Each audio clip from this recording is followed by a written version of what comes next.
Hi everybody, Andy Phillips here, and we're going to another Meet the Host, and you can see we've got Andy and Wendy. That's a different woman. I tell you, it's been one of their mornings. It's been one of their mornings.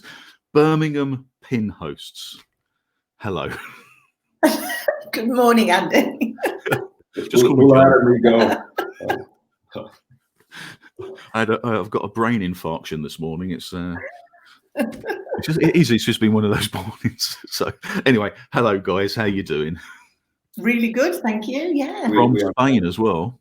We are certainly people in the pin community know, and if there's people on the live show now that may or may not have been to a pin meeting before this crisis, we were living between Spain and Worcestershire, although with these accents, just southwest of Birmingham. We are only 30 minutes from the NEC, which is the Birmingham pin meeting that we run. And we were flying backwards and forwards to Spain each month. And unfortunately, when the lockdown came, we got locked into Spain rather than locked into the UK. So we are sat in our house here looking down the valley to the sea. It's a little bit overcast, but it's getting hotter and hotter as the days go by, which is cool. And we can talk about that because that's all part of how we came to, run Birmingham pin. Yeah, my heart bleeds getting caught in Spain. Anyway, when I got locked down, I was looking like you, Andy. It's been very, very strange events, hasn't it? Really strange events over the last few months. Yeah, so I mean, but at least you're safe, you're well, and all that sort of thing, which is really, really good. I think it might be an idea to sort of start this all off by just telling us a little bit how you got into property in the first place. I love Monopoly as a kid. I'm the property investor. Mary will introduce herself as the property, a while ago, as the property enjoyment person. Because we had timeshare, we still have, we're trying to get out of that, but we had timeshare and we were traveling around probably for 16 weeks of the year in backwards and forwards. And Mary takes care of, she's the great systems person and team person. So she deals with the bookkeeper and all the reporting and finance on the properties that we have. I'm the property investor. I love doing deals and I love making money. So how did I get into it? Accidentally, in a way. I was always interested in money. But maybe like a lot of people, my old man retired in 2000. And he got a 12-month sabbatical in, if that's the word, in New Zealand. He's a doctor, and they went over and they didn't want anyone else in the house in the UK. They didn't want to put strangers in. So I said, hey, I'll go and house sit, and I'll rent my house out. And nobody told me then I was an employed sales manager that a year later they came back and I went, this is cool. I've been making £433 a month tax-free. Because no one said I've got to declare it. It's all been declared since. It's all been fine. But I thought, this is cool. I don't want to go back to that house. I'll buy another house to live in. And when I met Mary in 2003, she was working with Simon Zucchi on the Professional Speakers Association. Mary was founder president. Right, okay, yeah. Chapter Zucchi was on her committee. So she introduced me to Simon when he had just one pin meeting, which was on the Hagley Road in Birmingham. And my background is we're both business coaches. So I started coaching him in his business. He paid me as his business coach when he was growing the pin meetings and when he developed Property Mastermind, his 12-month mastermind program in 2007. And so I was in there at the beginning and I speak at every one of those. And I've done a lot of speaking. I've niched into LinkedIn. So I speak about, if you like, mindset. I also speak about LinkedIn, how investors can get other cash investors and power teams and how they ought to be and can be using LinkedIn in this day and age. So I've spoken at a lot of pin meetings over the years, and every pin host has come through Mastermind. So they'd see me speak, so I knew them. And then 2 years ago, there's a great friend of ours who'd been running Birmingham. There's 2 Birmingham pins. Ours is the original one. So when Zucchi outgrew the Hagley Road, he moved to the NEC, the Crown Plaza at the NEC, which is cool. And Andy Evans had run that for 10 years, and he said he got into development and he moved on. And Simon came and said, do you want to run it? Oh, he said, actually, at the time, there was a choice of 2, both Birminghams. And we said, no, we want the NEC. It's the original one. It's the flagship one. And Mary's had run it. And we were flying in and out then from Malaga each month. So we went, actually, and there's a story behind the property, and I know you're going to ask me about property. You keep butting in, or otherwise I could just. I'm loving it. This is the stuff I need. Because it's the whole story really. it forced us when we bought the house in Spain, and I can talk about that deal because it's brilliant. It was a commitment for us to be able to fly back. Otherwise, we could easily stay here longer, and then I wouldn't see my parents, and we wrap events and work around the UK. So it was a commitment to say, right, that means we can fly back into the UK if we're committed to hosting Birmingham Pin. But also, I hadn't bought property for a long while. I've got half a dozen. I bought 3 when I was on Mastermind in 07 very quickly with ways Simon taught us that I didn't even know. And I'd studied with a phenomenal entrepreneur called Brad Sugars when I was in business coaching and thought I knew a lot of stuff. So it was also the motivation and the sort of kick up the backside to go, right, I've got to start investing more, because it is one of the pension streams, really. All the reasons why we know property is such a great thing. What about you, Mary? Where did you sort of, I mean, obviously. Hello, Mary. Well, I remember I sold my last house before we moved in together. I sold my last house to Simon. He turned it into an HMO, house of multiple occupation. He kept saying to me, don't sell it, do what I'm going to do with it. And I was like, no, it's too much of an emotional tie. I need to cut and move forward in my life with Andy. That was 17 years ago, 18 coming up for. And I watched what he did. 16 coming up 17. Oh, is it? Oh, I'm the numbers don't guy. ask me about it. But the great thing was, I remember that day. I watched what he did, and I thought afterwards, he's right. That would have paid for the original house, which he turned into a 5-person house, and it would have paid for our new house as well. But I wasn't thinking like that at the time. So I've made some mistakes. Also, talking about property enjoyment, when we were on one of our property enjoyment trips up in the north in Cumbria, what we did was Andy and I went out one day and bought a property each, saying, yeah, this is great, isn't it? And we just did bits and pieces. But back to what Andy was saying, I quickly realised that I'm all right sorting the admin and the systems and the teams out, but I don't get the same buzz financially that Andy does. So I get the people buzz. So I work with the people, and then Andy has taken over all of our properties, whether they're jointly or separately. He leads that, and I do the behind the scenes stuff, which I'm happier doing, and you're happier. Yeah, it's a nice sort of, it's teamwork, isn't it? It's like that Venn diagram thing, you know, people are good at something, people are good at other things, you put them together and you've got a great team. You got it. We are very similar in a lot of ways, but we're very different in the way we work as well. So that's cool. And actually, I know you're going to ask me about learning, so we just weave it all in. That learning Mary had when Simon Zucchi bought her house. Yeah. She wouldn't go around and look at it when he brought his builder around to look around what would they do. And I did. And I just thought, bloody hell, I couldn't do this. This was a long time ago. I can't imagine finding a builder I could trust to understand and looking at where would we picture putting a toilet in en suite and doing this and this. And it blew me away. And I thought, I can't get into HMOs. And within a few months, once he'd done it and I'd seen it, and then and this is the power of PIN and hooking up with other people that are achieving, I went, damn, that's I could have done that.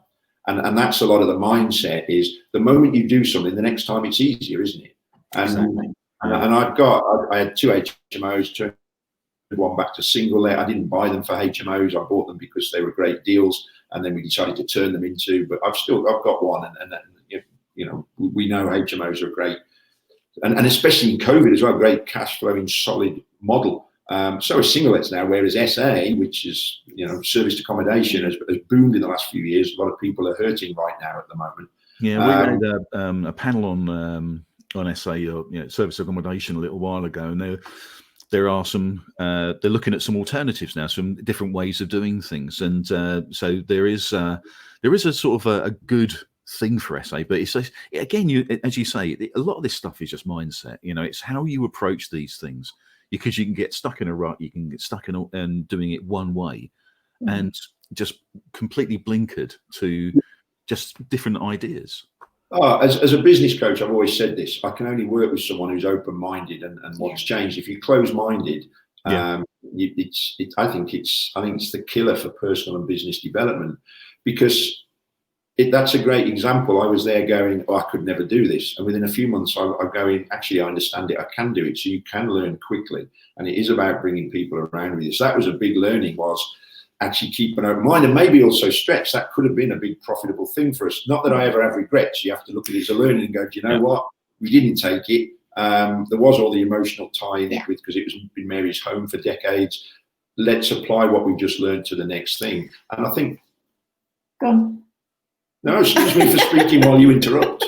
I just wanted to chip in to say the same thing. It's good to look back at things and think... We've only got 20 minutes. You can't just chip in and repeat what I said. I think I do it differently, because for me, it was the right decision for me at the time, and I needed to do that. But absolutely right. Massive learnings, thinking if I wasn't so emotionally attached to a house, what could I do? So it made me massively open my eyes, as PIN does on a regular basis, by seeing what people are doing and what's possible. So I think, looping in the questions you sort of asked us to think about, there was a learning, and it is all about learning. And I think also it's about getting clear on what you want, and definitely getting the people around you. And that's why I love the PIN community, what Simon's done to build this over the years, because so many people want to give back. And we've got a huge amount of experience in business growth, in business development, in property, and all sorts of things. And LinkedIn a lot, especially. I know I'm going to talk about that another time. But the reason I say that is because there's still people who think, oh, it's too good to be true. Is it really that good? And the thing within property is it is possible. We know lots of people who have achieved amazing things, financial freedom, changed their lives, their families' lives, because of what they've done in property. And you don't have to get hundreds of properties and hundreds of millions. You can change your life compared to the employed world very simply if you just learn enough knowledge and have people around you that can help you.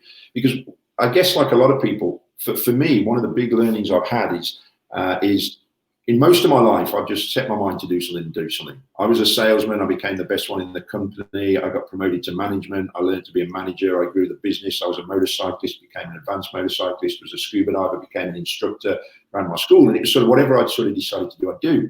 When I went into business for myself and property, and you hit a wall at times because the stuff that is so new you're not used to, people can get burned or fall over or stop.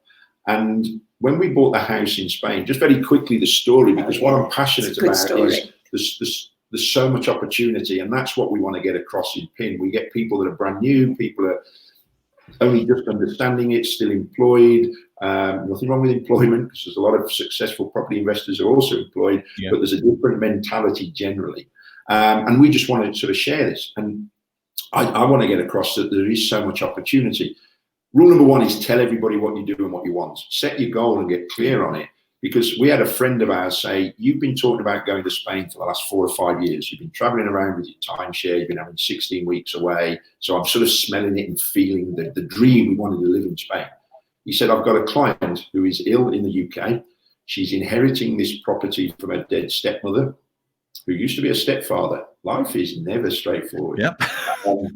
She doesn't want it. She's been ill over in the UK. They've got a holiday home in Italy. If you can fly down and empty it of old maid's clothes, and if you can meet with lawyers that she should fly down to do, she'll give it you half price, 50% BMV below market value. But you can't back. We travelled a 3-hour round trip the next day to pick up the keys. I couldn't get out and for a fortnight. And Mary mentioned the Northeast. We were at timeshare in the Northeast. I dumped my car in Newcastle. We flew down to Malaga. We were on a plane, and Mary said, "What if I don't like it?" I went, "We'll buy it anyway." You know, it's 50% below market. There's so much opportunities.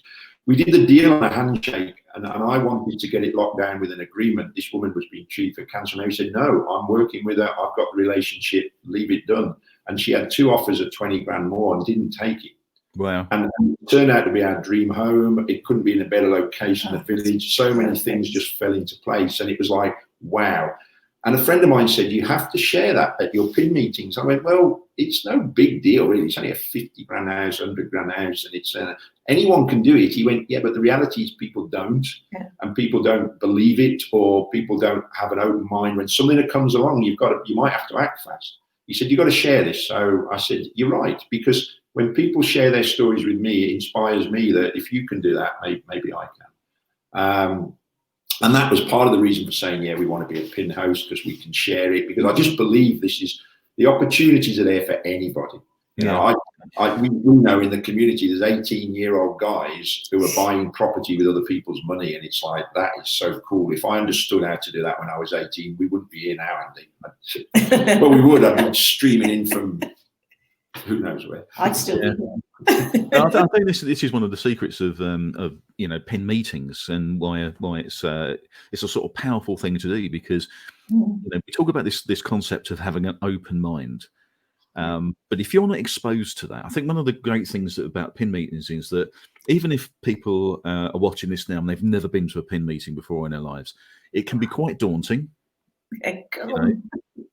Yeah, actually, absolutely go. But it can be quite daunting because you go to a hotel, the doors open. Actually, when we can open the doors again, but the doors open. There's loads of people in there, and they're all talking. They all seem like they know each other, and all that sort of thing. One of the reasons why I wanted to do this was really to, if people are in the Birmingham area, and they think, but you know what, I'd like to go to one of these. Don't really know anybody there. I want people to see you guys and see that you're just normal people, well, normal-ish people. People like everybody else. I mean, we're all a little bit weird in so many different ways, but the idea is more to just to get people to understand that this is somewhere where you can go. No one judges anybody. There's people from all different levels. And absolutely, and what I love, I've got a video on 5 minutes on how to network effectively, because it is strange for people. It's like anything, you've got to learn the skill a little bit, and we know it can be daunting for some people to walk into a room full of strangers, and this is where as well, for success, whether it's property or anything, if you step beyond that comfort zone a little bit, things happen. So absolutely, if you turn up to a pin meeting, come and say hello and go, call you on the interview with Andy Phillips while you're in Spain. That makes our day, because this is getting out. It's awesome, and there's so many people who go, oh, I won't go, or I won't do this, and they miss out on opportunities. So absolutely, and what I love about the pin community and what Simon has led from day one for the last decade and a half plus is this whole culture and attitude of wanting to help and wanting to share. And there are other organisations out there, and they're cool. I hear so many times people saying, yeah, but the culture within pin is just that. It's just that bit more friendly, bit more human, and we wanted that as an organisation. So absolutely, come. People want to help you. People will talk to you and spend time with you and give you advice. The other thing I'd say is we're really proud of our pin team and our pin environment in Birmingham. We're known as a very friendly group. When the meeting finishes, it finishes for some and they disappear. For many, they hang around in the bar, as we do, afterwards, because we all get on so well. And I've had people who've been to a couple of meetings come up and tell me about a new person, tell me what their story is and how pin's impacted on them for the night. But we've got a whole team of helpers. So what we do is we'll say, come into the meeting, we'll be there, we'll be looking out for you, and we'll be looking to find you and connect you with somebody who's been before so they can tell you a bit more about it. And if you join a meeting, if you come along to see us and you say, I'm interested in this, we've even got pictures on the wall of the team with their expertise underneath so that people can come and have a look and go, oh, they're doing this, I need to go and find him. Oh, he's over there. Oh, she's over there. So we're really proactive about helping you come in, be welcome, and get connected with the right people. And I think out of all the 50 pin meetings, we are up there as the ones that usually stay in the bar the latest at the end of the night. Wonder why that is. I got taught that business should be fun, and property, you should treat it like a business, whether you're only having one or and whether you're building portfolios. But it is an unusual environment because there's a lot of personal development. There are a few others out there. The coaching industry can be similar. Investing industry is, and it is. I use the analogy of Harry Potter. For those that know it, is that most people in life are wizards. We're property wizards. You're a marketing wizard as well. I'm a LinkedIn wizard as well. I might be a motorcycling wizard. And there's a lot of muggles out there. Muggles are people that don't understand that wizards exist. And you can't actually tell them because you'll fry their brain. So you start talking to people who don't understand property about buying BMW, below market value, financing with other people's money, yada, yada, yada.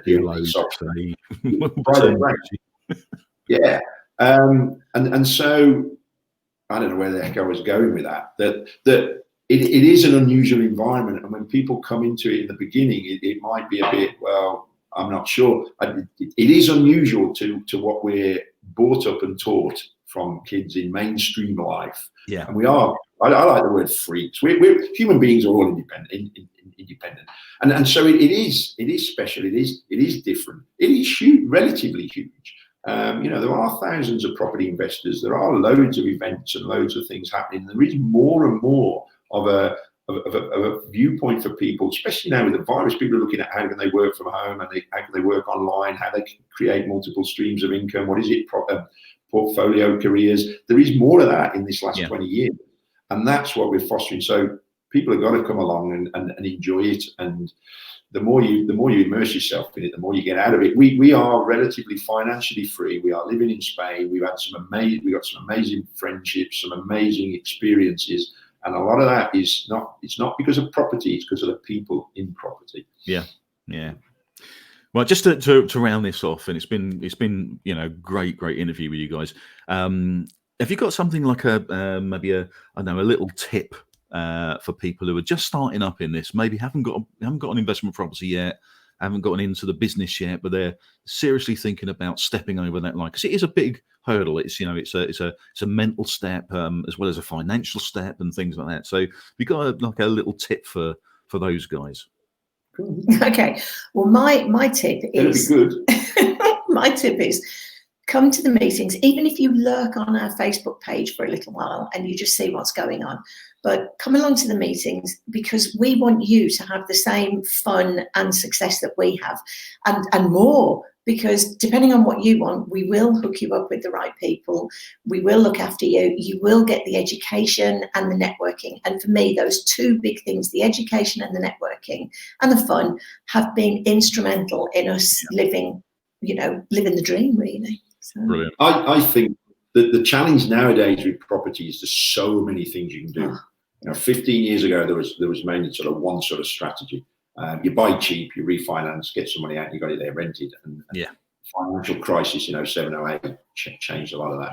So there is a lot more opportunity, a lot more stuff. So as a coach, I would say get clear on what you want to do and just take a step at a time. And if you're brand new to this, read Simon Zucchi's Property Magic book. And that isn't a plug. That is because I know so many people who have read it and said, that's what got me into property. That changed my life. There's about 3 books in my life that have a profound effect on people. And that's the one. And then there's a couple of others in business.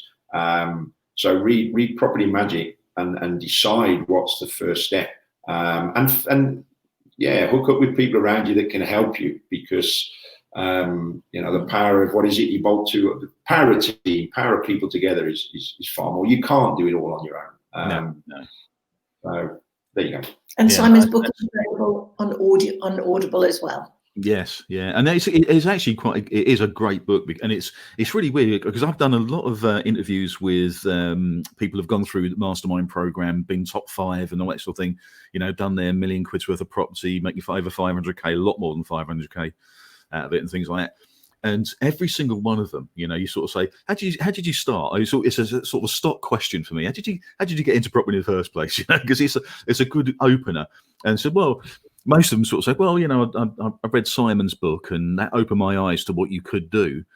And then straight away, it's a trapdoor. So it opens up, and then you've fallen through it, and straight away you've got a completely different attitude to the way life works. I think it's amazing book. Anyway, guys, it's been absolutely brilliant talking to you guys. I've just got one quick thing to do. I just got to promote what we're doing tomorrow on the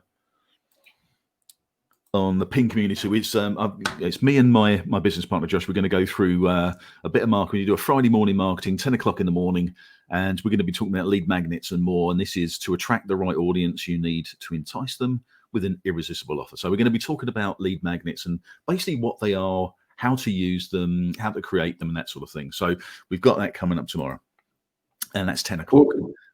So, guys, thanks very much again. And Andy, we're going to see you again very soon, because we've got a panel we're putting together with you guys, and but I also want to do some one-to-one stuff with you as well. So because we've got a load of stuff up here that we want to sort of pull out and share with our audience. Definitely, I'm looking forward to it all. And the panel, we've got two great guys, and they're not just pin helpers at our Birmingham pin. Ian Newman, who's going to talk about structural repair. He's a very knowledgeable builder. He's a coaching client of mine, and he invests in his own right as well. And there's such a great niche around how you can get deals around that. And then Neil Chowdhury, who's just a master of getting valuations done, because valuers are an interesting breed. So it's worth joining us for that. That'd be absolutely superb. Listen, guys, thanks very much again, and we'll see you all very soon. See you later, guys. Adios, amigo.